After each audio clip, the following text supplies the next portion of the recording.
Welcome to Dr. Deepa Dhake's NEET Biology, and in today's session we discuss about the structure of protein from the chapter Biomolecules of class 11th. Here we already discussed in last session, we already discussed about the amino acids and peptide bond formation, because the proteins are mainly formed by amino acid as a monomeric unit, and all these amino acid bind with peptide bond, and then they will result in the formation of one polypeptide chain, and these polypeptide chains are mainly involved in the structure of protein. In today's session we mainly study about the four organization levels of protein, that what are the four levels of protein organization, and these organization levels are also called as the 4-degree organization.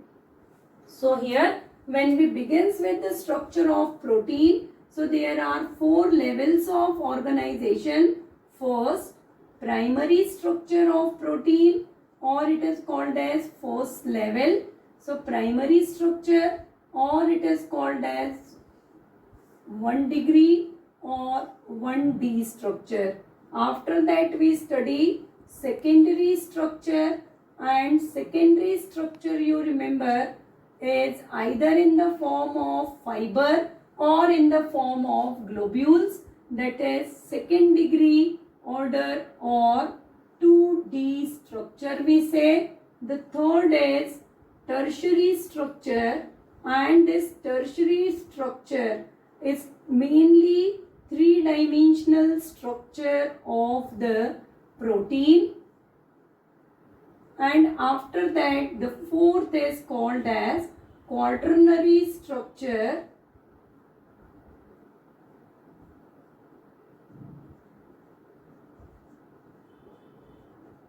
for the biological activities of protein.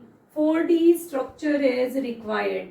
Now when we discuss, so first हम study करते हैं कि what do we understand by primary, secondary, tertiary and quaternary structures. First, when we begins with primary structure, so primary structure means in this level of organization, or in this structure we go for the hydrolysis of protein, and because of that slowly protein break down into polypeptides, polypeptide chain broken down into peptides, and gradually they start to release the amino acid. So indirectly when we discuss about the primary structure, so we mainly study about the arrangement of amino acid inside the provided protein or polypeptide chain. Now how do we understand that what are the amino acids are present in protein? Because normally आप study करते हैं histone is made up of arginine and lysine. So why we know that histone is made up of arginine and lysine? Because we study the primary structure of protein. So primary structure, simply you remember, primary structure means when we study about arrangement of amino acids in polypeptide chain, it is called primary structure or first order in organization level of the protein. And during this arrangement we observe that total how many amino acids are present. In human physiology, when you study about insulin, when you study about hormones, so normally you study the protein amino acid or hormone is made up of 191 amino acid, 195 amino acid. That means the total number of amino acid first we study. After that we study what is the arrangement of these amino acid, which one is the first amino acid and which one is the last amino acid. So when we study, so indirectly आप क्या study कर रहे हैं? Indirectly we also study peptide bond formation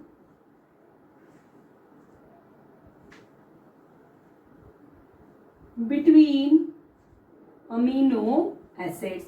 And when we study this, so here you always remember the one protein or polypeptide chain. When we study, so here the polypeptide chains begins from the amino acid and ended into amino acid. The amino acid, which one is the first amino acid, it shows the free amino terminus. Therefore, it is called as end terminus of the polypeptide chain. Whereas the last amino acid show the carboxylic group or COOH as a free functional group, and this terminus is called as C terminus. The students who are new for the session or they are going through this directly, this protein structure, so I suggest them that kindly you go through the last session where we discuss about the amino acid and peptide bond formation, because we already study peptide bond is formed in between the amino group as well as between the carboxylic group of first amino acid and amino group of the new coming amino acid. And according to that rule, the first amino acid always show its free amino group, and the last amino acid which involve in polypeptide chain, it shows the free carboxylic group, and that's why the terminus is called as C terminus. So if you come towards the class 12, when you come towards the class 12, then in DNA and RNA generally you study the fifth and third end is there. But in case of protein, we always study the protein as one N terminus and another is C terminus. So that part you remember. So this is our mainly the primary structure of protein. Once we clear about the primary structure, that how many amino acid, and it doesn't mean ki all the 20 amino acids, because total amino acids are 20. And when we say this polypeptide is made up of 191 amino acid, that means doesn't mean all the amino acids are present. It may be possible only 2 or 3 amino acids are arranged in specific pattern, the repeated number of time, and with the specific arrangement they will responsible for the 191 unit of the amino acid. So this part you remember. Now we come towards the secondary structure of protein.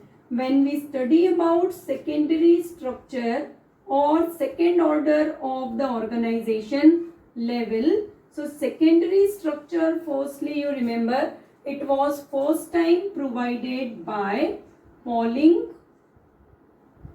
and Corey, and secondly, secondary structure means the coiling and folding pattern of polypeptide chain.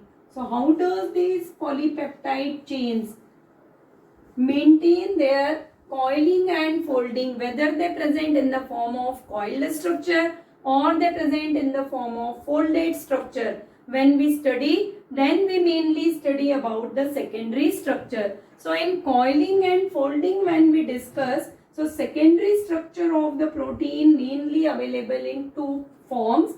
Either it present in the form of alpha helix or it is present in the form of beta plated sheet.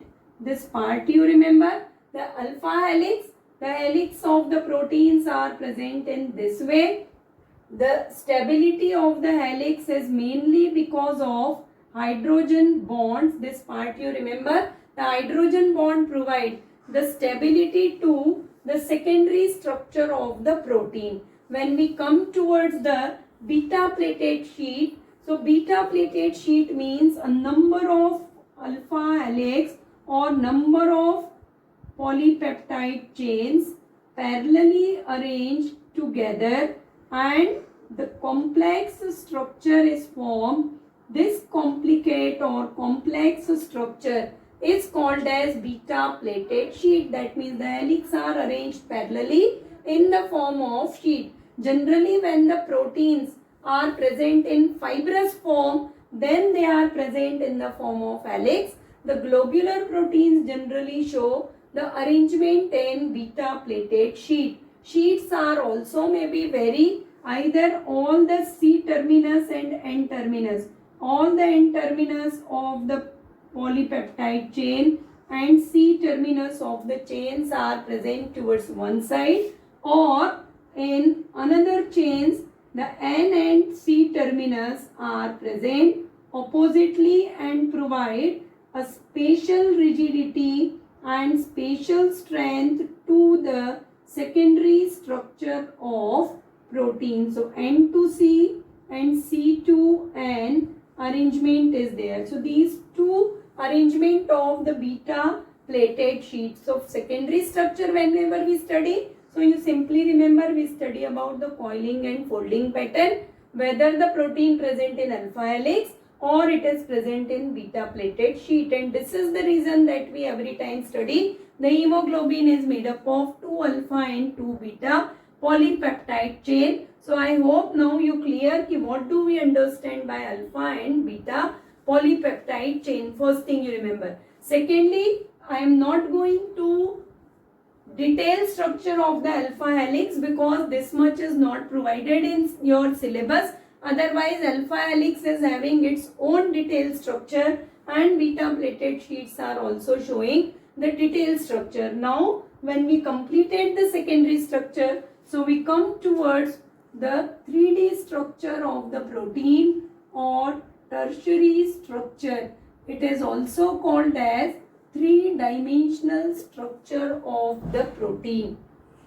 In this structure, protein predominantly, you remember, protein appear as woolen ball.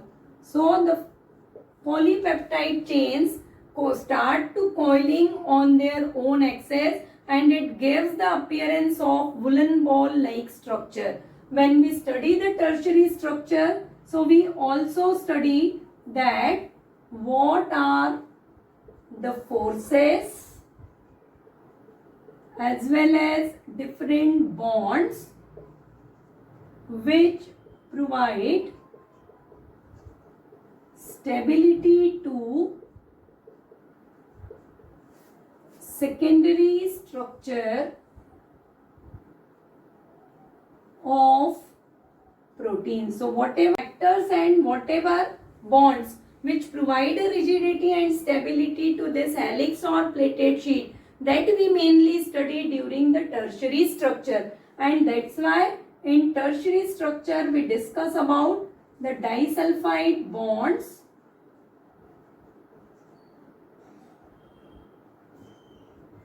electrostatic forces as well as van der Waals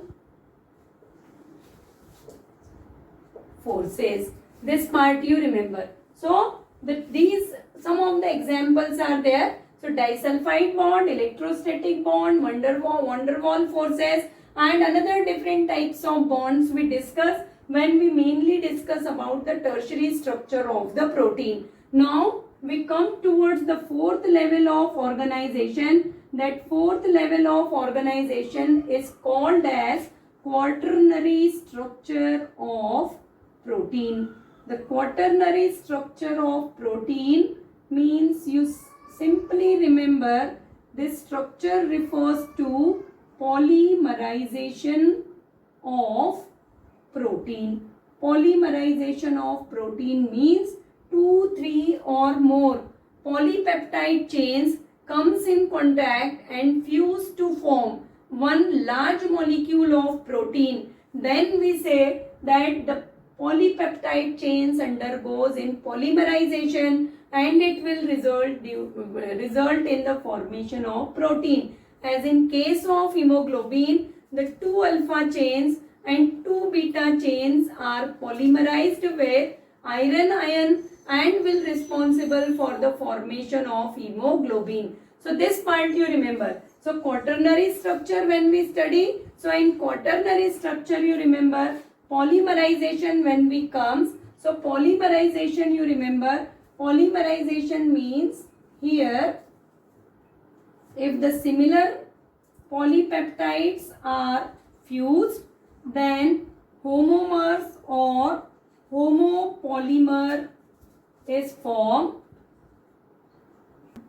and when two or more different polypeptide chains, different polypeptide chain means the polypeptide chains showing different primary structure, they are showing the different arrangement of different amino acid. Such polypeptide chains when polymerized, then the protein is formed. That protein is called as heteropolymer of the amino acids. So quaternary structure mainly you remember 2 or 3 polypeptide chains comes in contact, and every polypeptide chain, suppose this is a one polypeptide chain and this is another polypeptide chain. These two polypeptide chains have their own primary, secondary and tertiary structure, and when they come close together or fuse together and will result in the formation of large molecule of protein, then it is called as